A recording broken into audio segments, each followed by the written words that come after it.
Guerre de stationnement au bureau. Compte éphémère parce que mon frère pense que je suis coupable, et je n'ai pas besoin qu'il intervienne. Je ne demande pas si je le suis. Je travaille dans un bureau, l'avant est réservé au stationnement des clients, ce qui évite la promiscuité. L'arrière est réservé au stationnement des employés. L'avant dispose de 3 places de stationnement pour personnes handicapées, tandis que l'arrière n'en a aucune. Techniquement, le bureau répond à toutes les exigences. J'ai perdu mes 2 jambes, des genoux aux pieds, dans un terrible accident à l'adolescence. J'ai dû réapprendre à marcher, j'ai des douleurs constantes et je ne peux pas parcourir de longues distances. Porter des objets lourds est aussi un véritable défi. J'y arrive grâce à mes prothèses et à l'utilisation occasionnelle d'un fauteuil roulant si mes moignons me font vraiment mal. Cela dit, je ne porte jamais de jupe ni de short. Je n'aime pas les regards, les questions ou les conseils non sollicités.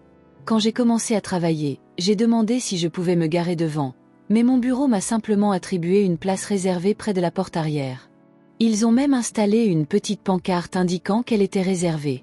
Après y avoir travaillé un certain temps, j'ai suggéré à la direction d'aménager 1 ou 2 places de stationnement pour personnes handicapées à l'arrière, mais ils ont refusé, prétextant que ce n'était pas nécessaire, car j'avais ma place réservée. Je pensais qu'ils réserveraient une autre place à quiconque en aurait besoin, puisqu'ils avaient une zone de réservation temporaire pour les collègues enceintes. La semaine dernière a été difficile. Une de mes jambes s'est éclatée, c'est le meilleur mot pour la décrire, après une petite maladresse. Je n'ai donc pas eu d'autre choix que d'utiliser mon fauteuil roulant en attendant de trouver ma nouvelle place. Comme je déteste être sans jambes, car cela me complexe, je l'ai quand même porté. Je me suis garé sur le parking arrière et j'ai vu ma place prise par une jolie petite voiture. J'adore les voitures vertes. L'autre place devant était également prise. Il ne restait donc que celle du fond. J'ai fait demi-tour, me suis garé sur la place de parking réservée aux clients et me suis garé. J'ai accroché ma pancarte et je suis rentré. J'ai immédiatement trouvé mon patron, et lui ai expliqué ma jambe, le stationnement et ce que j'avais fait. Il n'était pas content que quelqu'un ait pris ma place et m'a dit de me mettre au travail et qu'il allait se renseigner.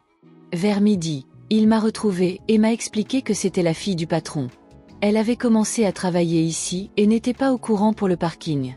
Il a dit qu'elle ne serait plus garée là demain. Cool, juste une nouvelle et une erreur. Le lendemain, la jolie petite voiture est de retour là où elle n'a rien à faire. Je fais la même chose que la veille et mon patron a l'air frustré. Et part vers une autre discussion. À un moment donné, mon patron revient vers moi avec une pile de paperasse. Il m'a dit que la nouvelle faisait des histoires à propos de la place de parking, et essayait de le menacer en disant « Tu sais qui est mon père, n'est-ce pas ?» Du coup, il en a fini avec tout ça.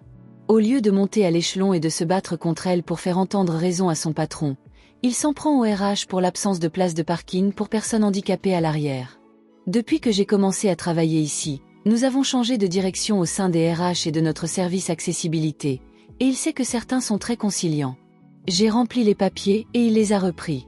Le reste de la semaine dernière, j'ai dû me garer devant, et tout le monde s'est énervé pour une raison ou une autre. Un traitement de faveur pour moi, ou de la colère contre la nouvelle qui a viré quelqu'un qui avait vraiment besoin de la place. Beaucoup de gens avaient commencé à la traiter froidement et elle ne comprenait pas pourquoi. D'autres personnes sont venues me voir et m'ont proposé de m'aider à porter des affaires.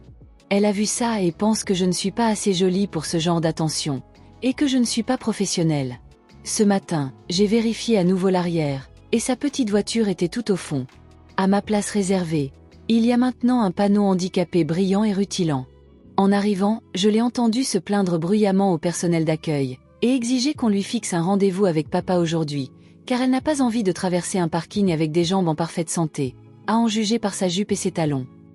J'échangerai nos jambes en un instant pour qu'elle puisse garder cette foutue place de parking. Désolée, j'avais besoin de me défouler un peu. Et je m'inquiète de ce qu'elle pourrait dire à son père et de l'effet que ça pourrait avoir sur moi. Écoutons quelques commentaires de la communauté avant de lire la mise à jour. Dommage que ton frère soit un tel imbécile que tu aies dû utiliser un compte éphémère pour écrire ça. Ton entreprise ne semble pas beaucoup mieux. Je pense qu'il est temps de passer à autre chose. Bonne chance. Quelqu'un peut me corriger si je me trompe. Mais les entreprises ne sont-elles pas obligées d'avoir au moins une place pour handicapés? Bref, que ton frère aille se faire F, pour avoir dit que tu étais coupable. Si quelqu'un l'est, c'est la fille du patron et ton frère.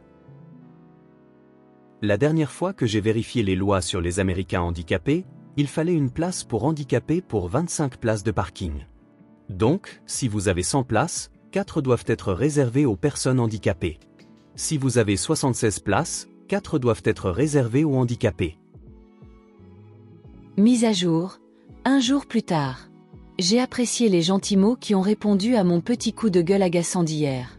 Mon frère peut être assez difficile à gérer, car il a beaucoup de mal à comprendre les autres. Peut-être qu'il n'a pas eu assez de câlins quand il était enfant, qui sait. Je sais que peu de gens attendent des nouvelles, mais ça m'a fait du bien d'avoir quelques personnes de mon côté. Cela dit, rien de particulier ne s'est passé hier. Ce n'est qu'une fois rentré du travail que les choses ont commencé à s'améliorer. Mon patron m'a appelé après les heures de travail, il ne fait jamais ça, et m'a fortement suggéré de porter une jupe au travail demain, puis de partir plus tôt pour un rendez-vous, avec un temps de repos qu'il avait approuvé. Pressé, il a dit qu'il ne pouvait vraiment pas entrer dans les détails, car mes réactions en diraient long. J'ai demandé s'il y avait un moyen d'éviter de porter la jupe et il m'a suggéré d'apporter une couverture pour me couvrir les jambes. Mon patron ne m'avait jamais rien demandé de tel auparavant, mais j'avais le sentiment que c'était pour faire comprendre quelque chose. Alors, contre mon gré, j'ai enfilé la jupe et je suis allé travailler aujourd'hui. J'ai enfilé la couverture sur mes jambes jusqu'à mon bureau et j'ai travaillé jusqu'à ce qu'on me convoque pour une réunion surprise entre moi, mon patron, le propriétaire et les RH. Mon patron m'a lancé un regard sur mes jambes avant d'entrer en réunion. Alors j'ai posé la couverture sur le dossier de mon fauteuil roulant. Le propriétaire avait l'air vraiment agacé d'être là, presque en colère, et s'est levé pour dire quelque chose, mais il a semblé figé, et j'ai entendu ses dents claquer lorsqu'il a fermé la bouche. Il est allé regarder par la fenêtre pendant que nous, les RH, mon patron et moi, discutions des faits et gestes de sa fille. Apparemment, plusieurs personnes se sont plaintes d'elle pour moi. Le propriétaire n'a posé qu'une seule question. Depuis combien de temps êtes-vous, enfin? Quand avez-vous perdu vos jambes? J'ai répondu et fourni des preuves. Mais mon patron m'a dit que c'était déjà enregistré dans mon dossier d'aménagement pour mon handicap et qu'il pouvait vérifier. Le propriétaire est parti en trombe. Les RH m'ont remercié pour mon temps et m'ont renvoyé à mon bureau.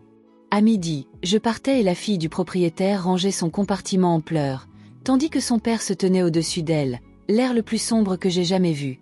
Il est facilement frustré, mais ne crie presque jamais. Je peux compter sur les doigts d'une main le nombre de fois où il a crié. Il n'a pas arrêté de la faire taire pendant qu'elle faisait ses bagages. Je suis passée aussi discrètement que possible, pour ne pas être prise à partie. Mon patron m'a envoyé un SMS m'informant que le propriétaire avait autorisé mon télétravail, selon les besoins, et que je recevrais une augmentation, en plus des augmentations et primes annuelles habituelles.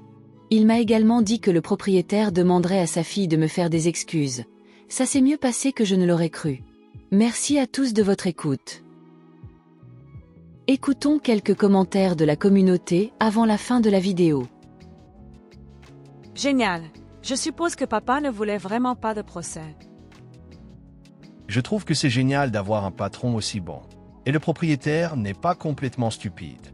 Le propriétaire a réussi à élever une fille qui avait droit à l'argent, mais on dirait qu'elle apprend enfin ce qu'est le karma. Mieux vaut maintenant que plus tard, pour une leçon de vie précieuse. Mon père était propriétaire d'une entreprise prospère avant de la vendre et de prendre sa retraite. Et laissez-moi vous dire que si moi ou mes frères et sœurs avions fait ce genre de conneries lorsque nous travaillions pour lui, notre père aurait eu des mots très durs à nous dire dès le début, car nous faisions des petits boulots de temps en temps, et il n'aurait pas été nécessaire de le prouver comme vous l'avez fait. Si cette place était réservée à quelqu'un, peu importe pourquoi elle était réservée, nous devions la respecter. Parce que mon père faisait confiance à ses employés pour qu'ils fassent ce qu'ils devaient faire et qu'ils le fassent bien.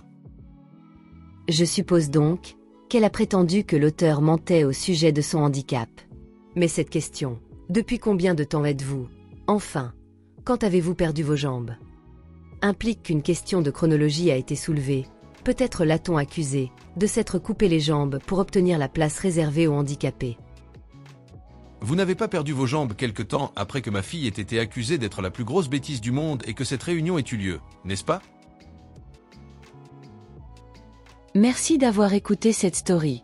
Faites-le moi savoir dans les commentaires si vous êtes d'accord avec la communauté. Qu'auriez-vous fait dans cette situation? Et pour ceux qui sont restés jusqu'à la fin, je vous en remercie. Si vous aimez ce type de contenu, n'hésitez pas à mettre un pouce j'aime à la vidéo, et à vous abonner si vous ne l'avez pas déjà fait. Prenez soin de vous et de vos proches. À très bientôt.